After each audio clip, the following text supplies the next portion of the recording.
नमस्कार। और आज की हमारी चर्चा में आपका स्वागत है। मुझे स्कूल के दिनों से ही ना हिंदी व्याकरण में एक चीज हमेशा से बहुत परेशान करती थी, और वो है समास। खासकर जब एक ही शब्द, जैसे मान लीजिए पीताम्बर, वो कभी कुछ होता है तो कभी कुछ और। ऐसा लगता था जैसे कोई पहेली हो। और सच कहूं तो ये एक पहेली ही है, पर बहुत मजेदार पहेली। हाँ, आज हमारी कोशिश यही रहेगी कि समास का जो एक डर सा है उसे पूरी तरह खत्म कर दिया जाए। हाँ। मकसद बस ये है कि शब्द देखो और फटाक से पहचान लो कि भाई ये कौन सा समास है। और इसके लिए हमारे पास एक विशेषज्ञ का वीडियो है जो समास पहचानने के लिए कुछ कमाल की ट्रिक्स बताता है। तो चलिए इस गुत्थी को सुलझाते हैं। बिल्कुल। लेकिन शुरू करने से पहले एक बहुत ही बुनियादी सवाल जो हमेशा उठता है, समास और संधि में आखिर फर्क क्या है? दोनों में चीजें जुड़ती तो हैं। हाँ, ये सबसे आम कंफ्यूजन है और मुझे लगता है इसे शुरू में ही साफ कर लेना बहुत जरूरी है। हाँ, स्रोत इसे बहुत खूबसूरती से बताता है। संधि में वर्ण यानी अक्षर मिलते हैं, जैसे विद्या और आलय के आ मिलकर विद्यालय बनाते हैं। अच्छा। लेकिन समास में पूरे के पूरे शब्द मिलते हैं, जैसे गंगा और जल, ये दो शब्द मिलकर गंगा जल बन गए। अच्छा। एक में ध्वनि का खेल है, दूसरे में अर्थ का। अच्छा, तो समास मतलब शब्दों का मेल। हाँ पर ये जो शब्द है समास, हाँ, इसका अपना मतलब क्या है? इसका मतलब है संक्षिप्तीकरण। संक्षिप्तीकरण। हाँ, या कह सकते हैं छोटा करना। दो या ज्यादा शब्दों को मिलाकर एक नया, छोटा और असरदार शब्द बना देना। दिलचस्प है। और ये प्रवृत्ति सिर्फ हिंदी में नहीं है। संस्कृत, जिससे हिंदी निकली, हाँ। उसमें तो कई कई शब्दों के समास बनाकर पूरे वाक्य तक बना दिए जाते थे। अरे वाह, हाँ, ये भाषा को ज्यादा सघन और काव्यात्मक बनाने का एक तरीका था। ये तो बहुत दिलचस्प है। मतलब ये सिर्फ व्याकरण का कोई सूखा नियम नहीं, बल्कि भाषा को सुंदर बनाने का एक टूल है। बिल्कुल। और यहीं पर एक मजेदार तथ्य भी है जो स्रोत में दिया गया है। क्या? समास का विलोम शब्द व्यास होता है, विग्रह या विच्छेद नहीं। अच्छा। हाँ, विग्रह तो समास को तोड़ने की प्रक्रिया है। ये छोटी सी जानकारी अक्सर परीक्षाओं में फंसा देती है। ठीक है, तो अब जब बुनियाद तैयार हो गई है तो देखते हैं कि ये समास कितने तरह के होते हैं। मुख्य रूप से 6 प्रकार हैं और हम हर एक को उसकी पहचान की ट्रिक के साथ समझेंगे। ये हैं द्वंद्व, द्विगु, कर्मधारय, अव्ययीभाव, बहुव्रीहि और तत्पुरुष समास। चलिए तो शुरुआत द्वंद्व समास से करते हैं। मैंने किताबों में पढ़ा है कि इसकी सबसे बड़ी पहचान है वो बीच में लगा योजक चिन्ह, हाँ जैसे माता पिता में। हाँ, और यही वो अधूरा ज्ञान है जो सबसे ज्यादा गलतियां करवाता है। योजक चिन्ह बस एक संकेत है, कोई पक्का नियम नहीं। ओह, असली ट्रिक ये है कि चिन्ह से जुड़े दोनों शब्द या तो एक दूसरे के विलोम हो या फिर दोनों की अपनी अपनी अलग और बराबर की अहमियत हो। अच्छा, जैसे माता पिता में माता और पिता दोनों प्रधान हैं। बिल्कुल। सुख दुख में दोनों विलोम है, अन्न जल में दोनों अलग अलग चीजें हैं। ये सब द्वंद्व है। एक मिनट, ये तो थोड़ा कंफ्यूजिंग है। अगर योजक चिन्ह नियम नहीं है तो फिर रात रात शब्द का क्या होगा? हाँ, वहां भी तो योजक चिन्ह है, पर रात और रात तो विलोम नहीं है। ये तो मतलब नियम का एक तरह से अपवाद हो गया। आपने बिल्कुल सही नस पकड़ी है। और ये अपवाद नहीं है, यही तो ट्रिक है। रात रात द्वंद्व है ही नहीं। जब एक ही शब्द खुद को दोहराए, भले ही बीच में योजक चिन्ह हो, तो खेल बदल जाता है। द्वंद्व की पहचान शब्दों के रिश्ते में है। वो एक दूसरे के पूरक या विपरीत होने चाहिए, हम शक्ल नहीं। अच्छा। जब शब्द हम शक्ल हो तो वो अव्ययी भाव समास बन जाता है। अच्छा, तो ये एक बहुत बड़ा फर्क है। यानी भाई बहन द्वंद्व है, लेकिन घर घर नहीं। एकदम सही। तो अब जब आपने घर घर का जिक्र छेड़ ही दिया है तो सीधे अव्ययी भाव समास पर ही कूदते हैं। हाँ, बताइए। इसकी पहचान के 2 अचूक नियम हैं। पहला नियम तो यही है जो हमने अभी देखा, शब्दों की पुनरावृत्ति, जैसे रात रात, दिन दिन, हाथों हाथ, बात बात, ये सब अव्ययी भाव है। ठीक है। और दूसरा नियम है उपसर्ग की मौजूदगी। अगर किसी शब्द का पहला हिस्सा एक उपसर्ग मतलब प्रीफिक्स है तो आंख बंद करके उसे अव्ययी भाव कह सकते हैं। जैसे यथाशक्ति या प्रतिदिन। बिल्कुल। यथाशक्ति में यथा उपसर्ग है, प्रतिदिन में प्रति, आजीवन में आ, बेवजह में बे। अगर शब्द का पहला टुकड़ा एक उपसर्ग है तो वो हमेशा अव्ययी भाव समास ही होगा। ठीक है, तो अव्ययी भाव का फंडा साफ है, या तो शुरुआत में उपसर्ग या फिर शब्द का रिपीट होना। अब उस समास पर आते हैं जो मुझे हमेशा सबसे आसान लगता है, द्विगु समास। हाँ, इसकी ट्रिक सीधी है। जिस समास का पहला पद संख्यावाचक हो यानी कोई नंबर हो, वो द्विगु समास होता है। अच्छा। इसमें एक समूह या समाहार का बोध होता है, जैसे नवरत्न यानी 9 रत्नों का समूह, या चौराहा यानी 4 राहों का समूह। तो बस संख्या देखो और द्विगु पहचान लो। लेकिन यहाँ भी एक पेंच है ना? मैंने त्रिनेत्र शब्द के बारे में सुना है, उसमें भी त्रि यानी 3 संख्या है, पर वो द्विगु नहीं माना जाता। बहुत अच्छा सवाल। यहीं पर व्याकरण मजेदार हो जाता है।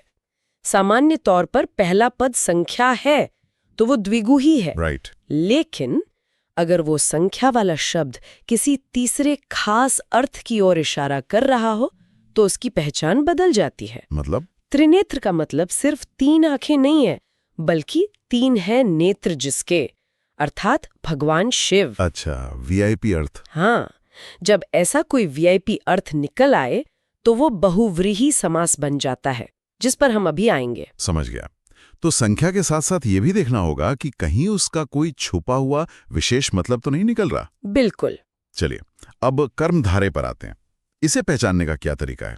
इसमें आपको शब्द की विशेषता पर ध्यान देना है। कर्मधारय समास में एक पद दूसरे की क्वालिटी बताता है, यानी एक विशेषण और एक विशेष्य। हाँ, एक पद विशेषण होता है और दूसरा विशेष्य, जैसे नीलकमल। यानी नीला है जो कमल, यहाँ कमल की विशेषता है कि वो नीला है। या काली मिर्च में मिर्च की विशेषता है कि वो काली है। एकदम सही पकड़ा। चंद्रमुख यानी चंद्र के समान मुख, यहाँ मुख की विशेषता बताई जा रही है। अब यहाँ पर उस पीतांबर वाले उदाहरण पर वापस आते हैं। हाँ, इसकी वजह से मैं हमेशा कंफ्यूज होता था। देखिए, अगर मैं कहूँ पीला है जो अंबर, मतलब वस्त्र, तो यहाँ मैं सिर्फ कपड़े की विशेषता बता रही हूँ। इस संदर्भ में ये कर्मधारय समास है। ठीक है। लेकिन अगर पीतांबर शब्द से मेरा मतलब भगवान कृष्ण से है, जो पीले वस्त्र पहनते हैं, तो ये एक तीसरा विशेष अर्थ दे रहा है। तब उस स्थिति में ये बहुव्रीहि समास बन जाएगा। अच्छा, तो एक ही शब्द वाक्य में इस्तेमाल होने के तरीके के हिसाब से 2 अलग-अलग समास हो सकता है। ये तो सच में एक डीप डाइव है। और यही तो भाषा की खूबसूरती है। नियम कोई पत्थर के लकीर नहीं होते। सही बात है। अब जब हमने 2 बार बहुव्रीहि का जिक्र कर ही लिया है, तो उसी से निपटते हैं। हाँ, ये थोड़ा अलग लगता है क्योंकि स्रोत कहता है कि इसमें कोई भी पद प्रधान नहीं होता। सही। इसमें न पहला पद मुख्य है न दूसरा, बल्कि दोनों मिलकर किसी तीसरे ही पद की तरफ इशारा करते हैं और वही तीसरा अर्थ प्रधान होता है। ये वीआईपी वाला समास है। हाँ, बिल्कुल। हमने त्रिनेत्र और पीतांबर के उदाहरण देखे। एक और क्लासिक उदाहरण है दशानन। दशानन यानी 10 हैं आनंद जिसके, मतलब रावण। हम 10 मुंहों के बारे में नहीं, हम सीधे रावण की बात कर रहे हैं। बिल्कुल। इसी तरह लंबोदर का मतलब सिर्फ लंबा पेट नहीं, बल्कि लंबा है उदर जिसका, अर्थात गणेश जी। और नीलकंठ। नीलकंठ का मतलब नीला गला नहीं, बल्कि नीला है कंठ जिसका, अर्थात शिव जी। तो जहां भी 2 शब्द मिलकर किसी तीसरे प्रसिद्ध व्यक्ति या वस्तु की पहचान बन जाएं, वो बहुव्रीहि है। बहुत साफ हो गया। और अब हमारी सूची का आखिरी समास, तत्पुरुष समास। तत्पुरुष समास की पहचान है छुपा हुआ कनेक्टर। हाँ, इसमें दूसरा पद प्रधान होता है और जब आप शब्द को तोड़ते हैं, मतलब उसका विग्रह करते हैं, तो बीच में कोई ना कोई कारक चिन्ह निकल कर आता है। जैसे को, से, के लिए। हाँ, को, से, के लिए, का, की, के, में, पर ये शब्द बनाते समय गायब हो गए थे। और स्रोत के मुताबिक इसके भी कई भेद हैं जो इन्हीं कारक चिन्हों पर आधारित हैं। जी, 6 भेद हैं। चलिए उन्हें फटाफट देखते हैं। ठीक है। पहला है कर्म तत्पुरुष, जिसमें को का लोप होता है, जैसे पॉकेट मार यानी पॉकेट को मारने वाला।